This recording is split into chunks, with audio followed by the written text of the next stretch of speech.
기도드리겠습니다.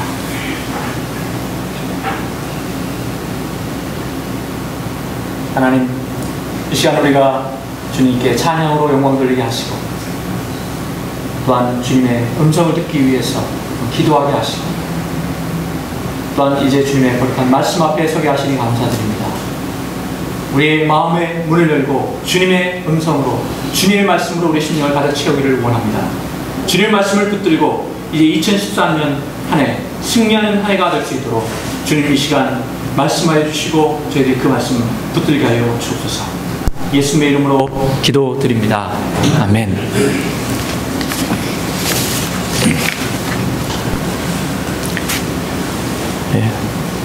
어떤 건물이든 지을 때 지붕부터 올리는 경우는 없습니다. 먼저 어떤 건물이든 기초공사를 잘 다지고 또 그 위에 기둥을 올리고 그리고 벽과 그 다음에 대들보 맨 나중에 지붕을 올리게 됩니다. 눈에 보이는 건물뿐만 아니라 눈에 보이지 않는 공동체, 교회도 같은 이치가 적용될 수 있겠습니다. 에베소서 2장에 보면 교회 공동체를 성전 건물에 비유하면서 이렇게 말씀합니다. 그의 안에서 건물마다 서로 연결하여 주 안에서 성전이 되어가고 너희도 성령 안에서 하나님이 거하실 처소가 되기 위하여 그리스도 예수 안에서 함께 지어져 가느니라. 우리 자신이 그리고 교회가 하나님이 거하시는 전이 처소가 되기 위해서 예수 그리스도 안에서 함께 지어져 간다, 이렇게 말씀하고 있습니다. 교회 공동체를 건물로 본다면 역시 기초공사 그리고 기둥을 세우는 일이 다른 일 모든 일에 앞서서 선행되어야 할 것입니다. 저희 교회가 세워진 지가 2001년 3월로 기록이 되어 있습니다. 그러니까 한 12년 정도 되었고요. 또 제가 부임한 지도 만 2년이 넘었습니다. 그런데 아직도 자신 있게 좀 저희 교회가 잘 세워졌다, 이렇게 어디 가서 얘기하기가 좀 힘든 부분이 있는데, 그건 숫자의 문제만은 아니고 우리가 여러 가지 일을 감당했고 여러 사람들이 다녀갔지만 어떤 사역들이 조금 열매를 맺다가 다시 무너지고 또 여기 좀 올라가다가 무너지고 저기 좀 올라가다가 무너지고 그러한 느낌 때문에 늘 다시 시작하는 그런 느낌이 들어서 그런 것 같습니다. 그런 가운데 제가 어떻게 하면 교회가 다시 세워지느냐, 그것은 다른 게 아니고 먼저 기초가 튼튼하게 다져져야 하고 그 위에 기둥이 제대로 서서 건물이 지어질 때에 무너지지 않고 잘 세워질 수 있겠다, 그런 생각을 다시 한번 하면서 올해 주시는 우리에게 말씀으로 사도행전 9장 31절 오늘 본문 말씀, 그리고 말씀과 기도로 든든히 서가는 교회, 그렇게 이제 표를 정했습니다. 많은 사람들이 초대교회로 돌아가자, 초대교회를 모범적인 그 교회로 그렇게 말합니다. 실제로 초대교회는 복음의 열정이 살아 숨쉬는 교회였고 날마다 부흥을 경험하고 믿지 않는 사람들에게도 칭찬받던 교회였습니다. 기적이 상식이 되고 또 영육 간의 기적 같은 그러한 놀라운 치유와 기적이 있었던 그런 교회였습니다. 저희 교회도 그런 교회가 되기를 소망합니다. 앞으로 사도행전을 우리가 함께 살펴보면서 사도행전 속에 나타난 초대교회의 모습을 살펴보면서 2013년도에는 저희 사랑의 교회가, 사랑의 장로교회가 새로 기초를 다지고 기둥을 세워서 주님 안에서 든든히 서가는 그런 교회가 될 수 있기를 간절히 바랍니다. 먼저 예루살렘 교회를 살펴보면 예루살렘 교회는 누가 세웠습니까? 예수님이 세우신 건 아니에요. 보니까 12사도와 예수님께서 승천하신 이후에 그리고 120명의 성도들이 초창기 멤버로서 그렇게 세워진 최초의 교회입니다.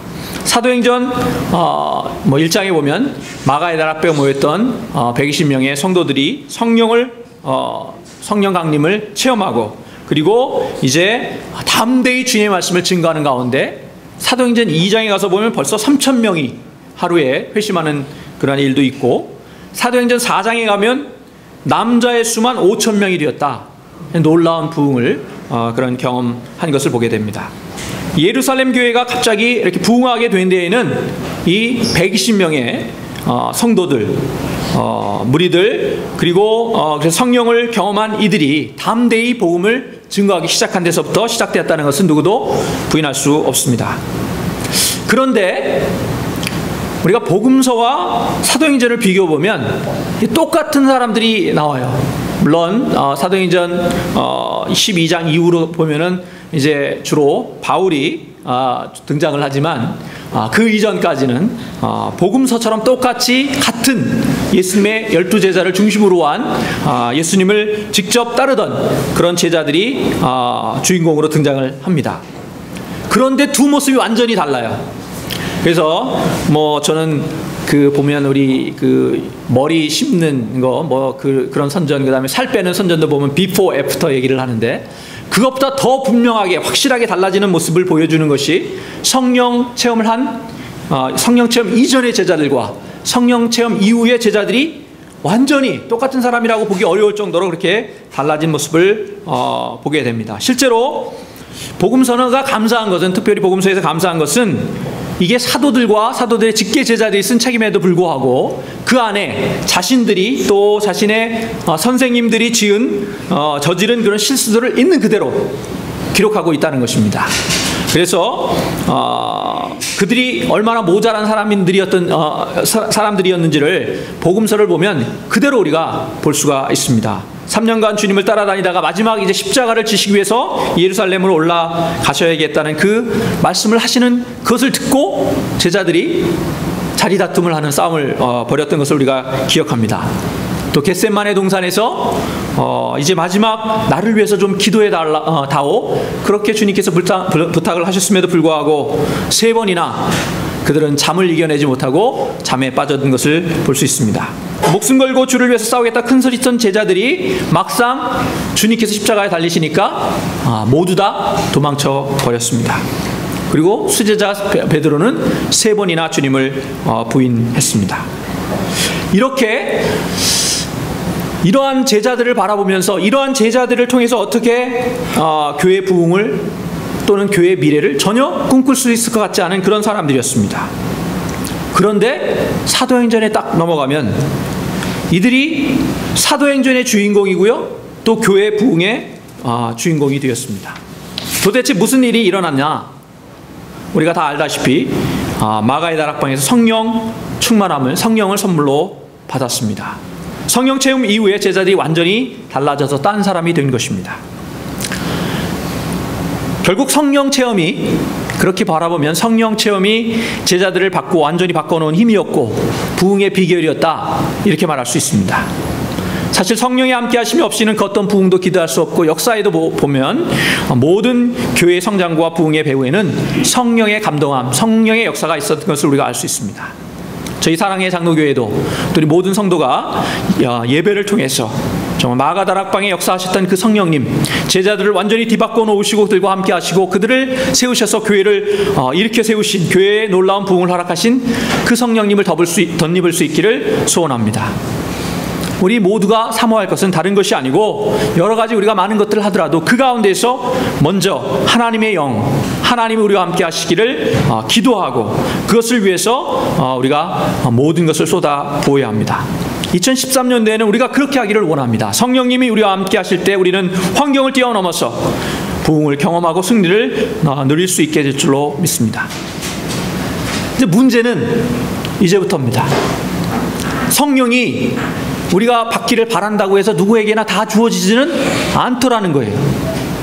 성경에도 보면 이스라엘의 예루살렘에 수많은 사람들이 있었습니다.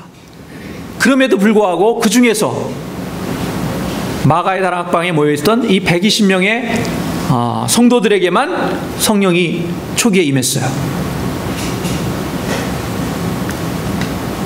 그래서 이게 왜 이렇게 되었을까? 이런 마가의 다락방에 모였던, 거기에만 모여야지만 성령이 임하는가? 그 자리가 그러면 그 자리에 모여야만 하는가? 그것은 아닌 것 같아요. 그리고 한편으로 살펴보았을 때 제가 고민하면서, 자, 그렇다면 이 120명이 특별한 어떤 이유가 있었을까? 이들이 특별히 성령이 이들에게 임한 이유가 있었을까? 그러면서 동시에 만약에 성령의 임재가, 마가다락방에 임했던 성령의 임재가 유일한 제자들이 변하고 또 성령에 충만해지고 그래서 그들을 통해서 교회가 부흥한 유일한 동인이었다면, 그러면 예수님께서 제자들을 데리시고 3년 동안 그렇게 수고하신 건 과연 무엇일까?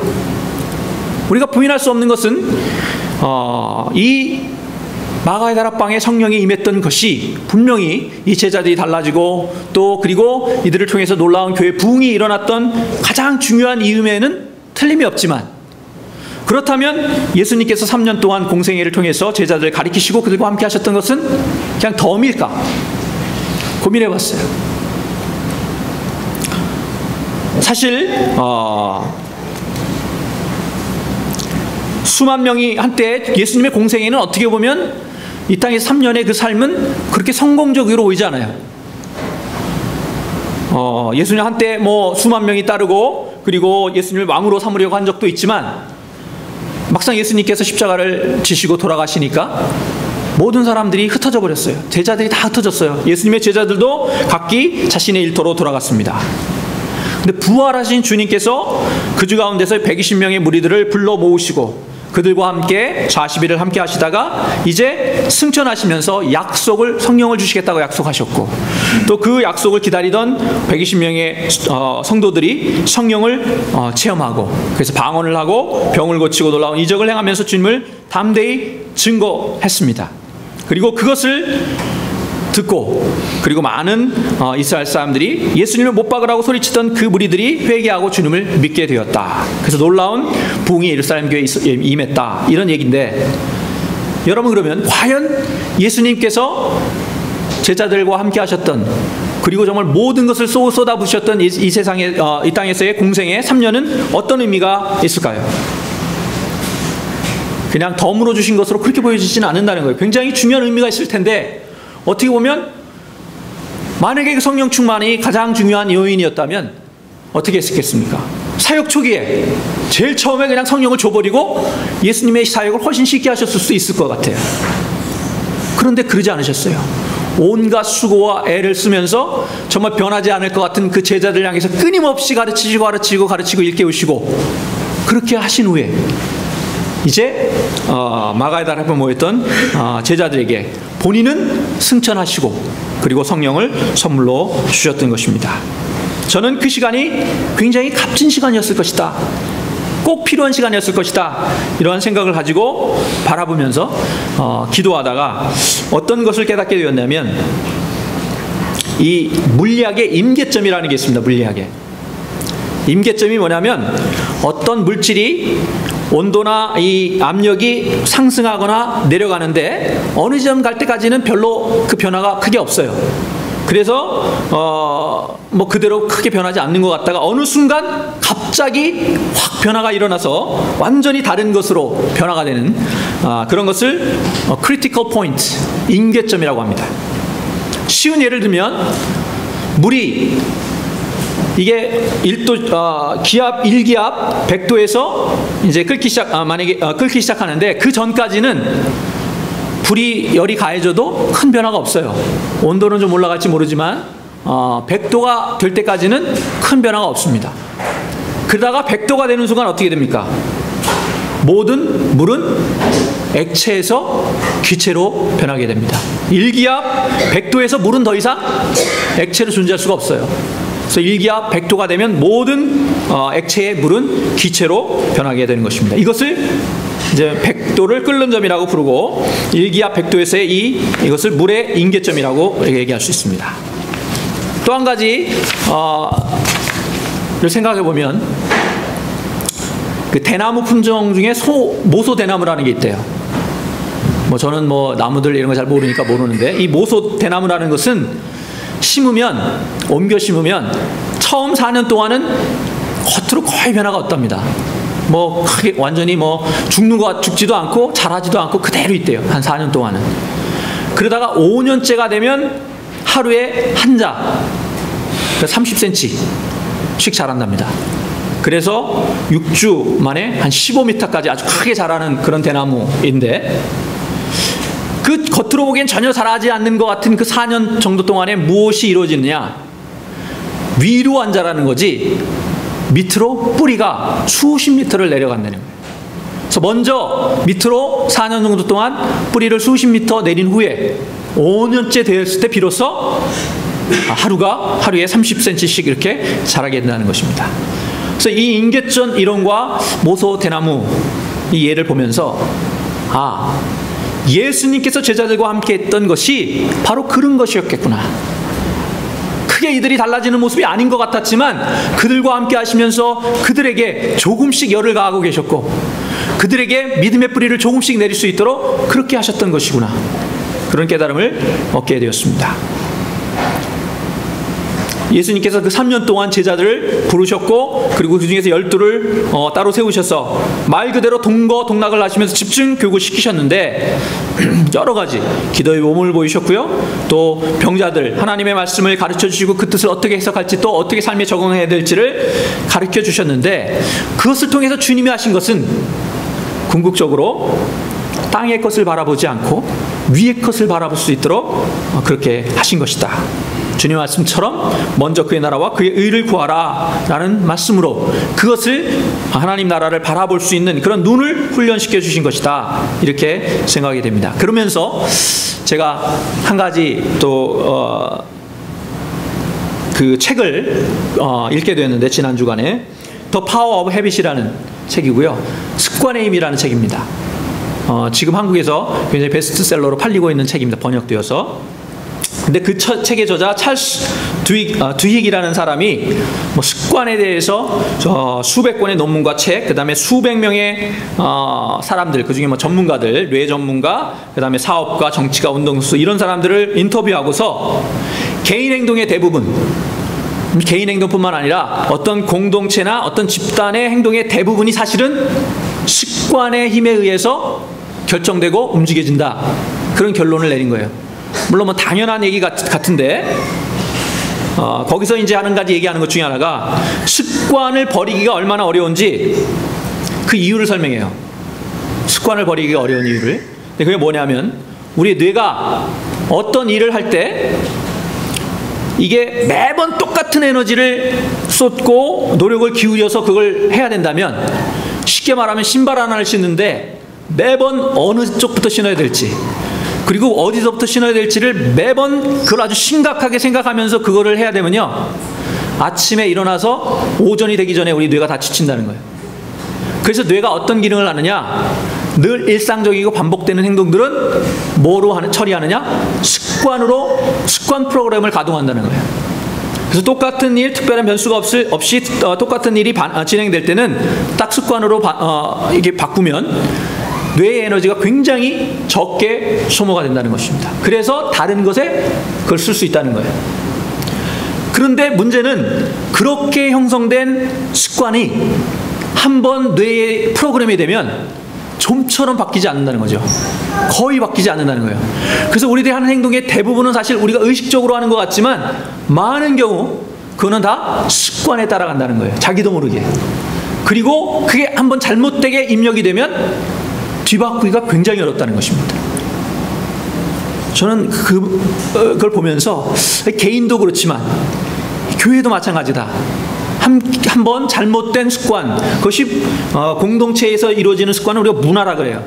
문화라는 건 그렇게 길들면 자기도 모르게 그렇게 작동이 되기 때문에 그것부터 벗어나서 새롭게 바꿔가기가 굉장히 어려운 것입니다.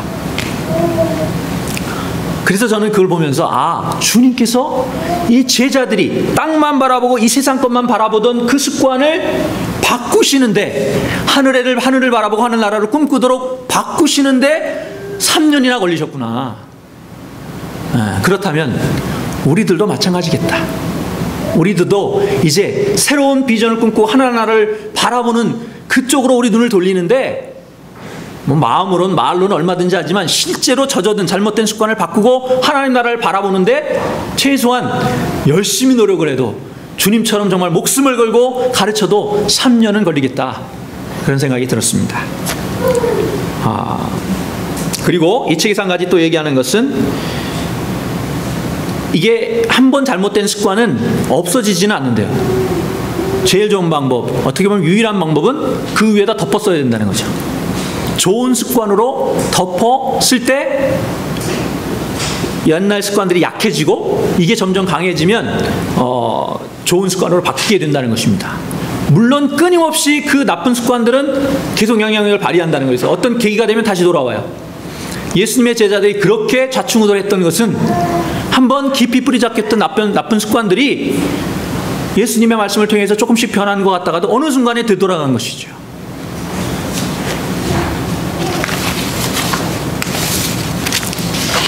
그리고 그 책에서 한 가지 더 얘기하는데, 그러한 그 나쁜 습관들을 이제 좋은 습관으로 바꾸게 되면 그게 나쁜 습관들이 또 다시 돌아오지 않게 하기 위해서는 어떠한 특별한 결정적인 계기가 있어야 된다는 것입니다. 그 중에 크게 기여를 하는 것이 믿음이라는 거예요. 그래서 그분이 얘기를 하기를, 알코올 중독 치료자 모임인 AA에서 알코올 중독으로부터 회복된 사람들을 인터뷰해 보니까 완전히 그 알코올 중독에서부터 해방된 사람들 대부분은 다 회심의 경험이 있다는 거예요. 신을 경험한 사람들만이 유일하게 그 알코올 중독으로부터 벗어났지, 그렇지 않은 사람은 좀 벗어난 것 같다가도 다시 돌아가는 그런 걸 반복하다는 것이죠. 결국 저는 주님께서 이 땅의 것만 바라보던 그런 습관을 가진 사람들에게 3년 동안 정말 눈물로 그들을 위해서 기도하시고 그들과 동역하시면서 재프로그램 하셨고, 그러다가 결정적으로 왔다 갔다 하던 제자들이 성령 체험을 통해서 비로소 그들이 새롭게 변화되어서 하늘나라를 바라보고 목숨조차도 걸고 하늘나라에서 달려갈 수 있는 그러한 사람으로 서게 되었다. 그렇게 깨달음을 얻게 되었습니다. 그래서 저는 우리 교회도 그렇게 되기를 원합니다. 지난 12년 또는 제가 함께 사역했던 2년 시간이 헛된 시간은 아니었다고 믿습니다. 주님께서 우리와 함께 하셨고, 또 우리가 여러 가지로 애쓰고 수고하셨고, 여러분들 정말 귀하게 섬기셨습니다. 그러나 중요한 것은 이제 분명하게 우리의 나쁜 습관들을 완전히 끊고 주님의 원하시는 그 나라를 바라보고 하늘의 것을 바라보고 우리가 나아가기 위해서는 이게 습관이 돼야 돼요. 신앙의 습관이 우리에게 들어야 될 줄로 믿습니다. 나쁜 습관은 쉽게 없어지지 않기 때문에 그 위에 좋은 습관을 덮었어야 하는데, 2013년 한 해 동안 그래서 우리가 말씀과 기도로 든든히 서가는, 우리 교회는 그거 외에 다른 것은 없죠. 주님이 우리에게 주신 말씀 붙들고 그 외에 하나님의 능력을 덧입는 통로인 기도로 무장하는 것 외에는 우리에게 다른 길이 없다는 것을 분명하게 우리가 깨달아야 될 줄로 믿습니다. 그래서 한 가지 구체적인 실천 상황을 구체적으로 하지 않으면 달라지는 게 없다는 거예요. 그대로 돌아갑니다. 그래서 제가 주보 앞면에도 우리 목표로, 실천 목표로 111 써 있고요. 주보 안에 펴시면, 자, 주보 안에 한번 펴보시기 바랍니다. 주보 안에 펴시면 오른쪽으로 알림란 밑에 이제 성경 큐티 이렇게 해놓고 날짜가 있고요. 그리고 마가복음 1장 이렇게 되어 있고, 그 가로치고 111이 되어 있습니다. 111이 뭐냐? 하루에 성경 한 장 읽자는 것입니다. 그리고 기도 적어도 1분을 하자는 것입니다. 그리고 마지막 일은 뭐냐면 구체적으로 사랑의 실천을 한 번이라도 하자는 거죠. 그래서 111입니다. 그래서 예를 들면 구체적인 사랑의 실천은 누가 됐든지 한 명 붙으시기 바랍니다. 하루에 한 명 붙으시고 그분을 위해서 뜨겁게 기도하시고, 가능하시면 그분에게 전화도 하시고, 더 가능하시면 만나서 그분과 격려의 말씀도 나누고 사랑을 나누고, 또 식사도 대접할 수 있으면 대접하고, 그렇게 구체적인 실천을 한번 해보시길 바라고, 이렇게 아무리 얘기해봐야 이게 실제로 습관으로 바뀌지 않으면 안 됩니다. 그래서 이 습관의 책이라는 책에서 또 두 가지, 그게 좋은 습관이 형성되기 위해서 꼭 필요한 두 가지를 얘기를 하는데, 하나는 뭐냐면 이 습관 프로그램이 가동이 되려면 스위치를 켜야 된다는 거예요.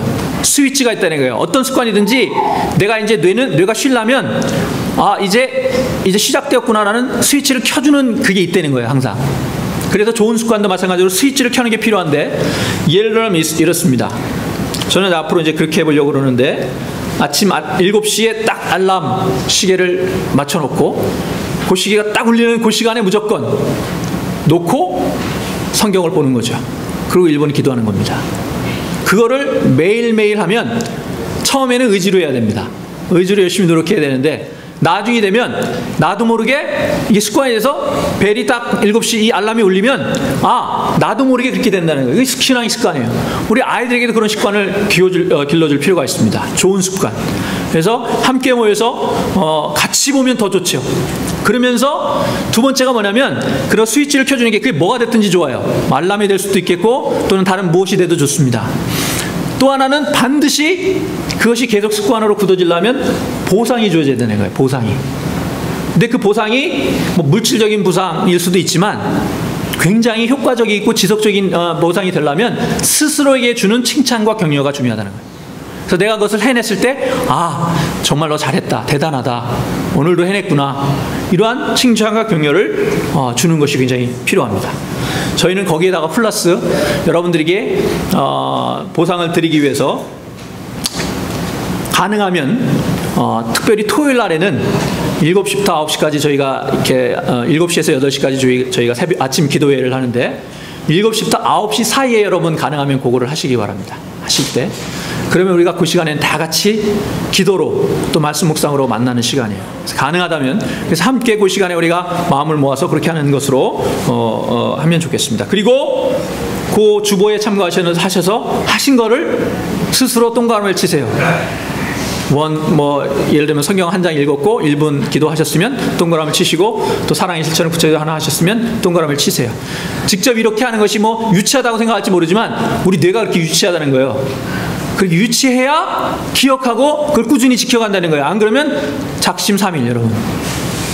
우리가 그렇게 돼 있다는 거예요. 금방 나쁜 습관으로 돌아가는, 옛날 습관으로 돌아가는 거예요. 나도 모르게.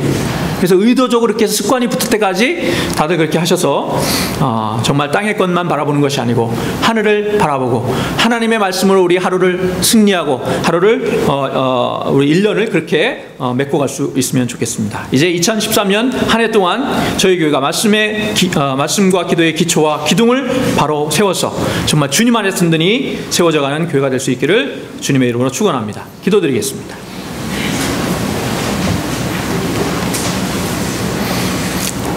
교회 머리 되신 주 하나님, 이 시간 사랑의 장로교회가 말씀과 기도로 더욱 든든히 서갈 수 있도록 우리에게 말씀을 주신 것 감사합니다. 말씀은 사모하는 마음 허락하여 주시고 기도의 무릎을 허락하여 주셔서 주님의 말씀이 선포되며 기도로 하나님과 연결되어 하나님의 능력의 통로로 쓰임받는 저희 사랑의 장로교회 성도와 교회가 될 수 있도록 주님 인도하여 주옵소서.